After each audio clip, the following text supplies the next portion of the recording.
You go there, fellas. Looks what I've got here. That's one I haven't done a tasting on, the Sheaf Stout. This was around about 40 years ago. I remember seeing this when I was a kid. Almost 50 years ago I remember seeing this. I haven't seen it for years. And I come up to Queensland and I got it here. And I think, oh, I remember that. I'm going to buy that. There's something different. Good for the channel. Hang on a minute. It's made by CUB. Back in Victoria, like the other fucking beers I haven't bought lately in Victoria and done a tasting. So here we go with the Sheaf Stout. How's that looking? Like a beautiful head. This is awesome. Thank you. Cheers.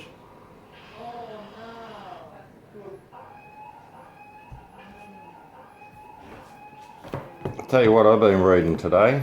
Well, that's actually got a lot of flavour. I'm going to have another bit of that.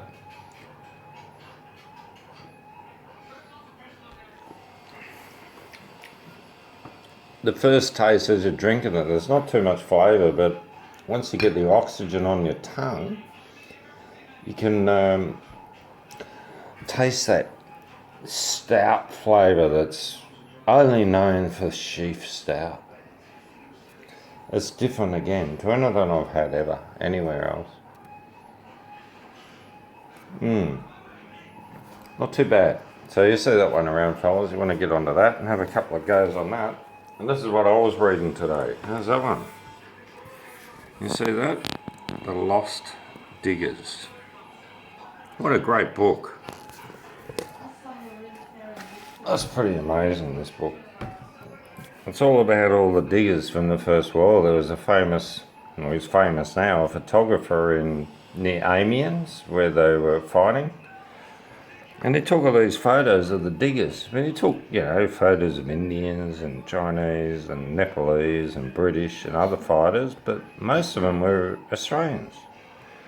And we're the one to push the front.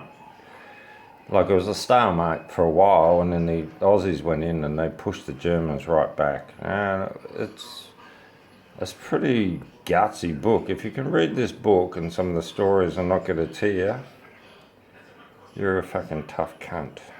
That's all I can say. But what a great book. So, yeah, I'm up at my old man's and we're just doing the Australian thing up here. Get some Australian Sheaf Stout into me. And the sheath. You see the sheath? That's another word for a condom. And I wish the Aussies were given more in the First World War. 37% of them got venereal disease. How's that? More than any other nation. Our soldiers were the most prolific at picking out the dirty sluts. We love it.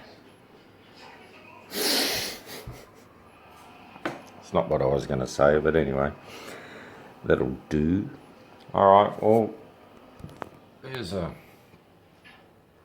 painting by someone. Something else. An air conditioner that shouldn't be that way and it shouldn't be there, but anyway. There's a painting my mum did. First painting, it's a picture of in France where they do all the paintings. It's actually a great place, so we went there when we were in France.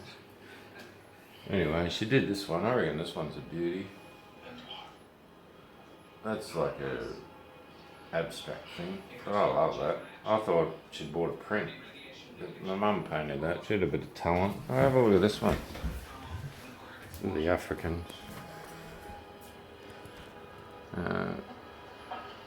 She just copied that out of a book. It's unreal. She was alright. My mum was an artist. She did a lot of pottery as well, things like that she'd make.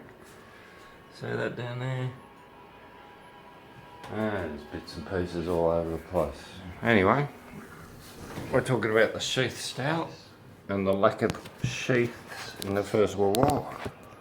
It cost the Aussies 4 to 6 weeks in hospital to get over gonorrhea. They didn't have penicillin, but they had something because they could fix syphilis in 3 or 4 days. How does that work? I thought it was a lot fucking harder to kill, but anyway. haven't had syphilis, so I wouldn't be able to tell you about that. But anyway, we'll leave you with that. The condom stout. Cheers, fellas.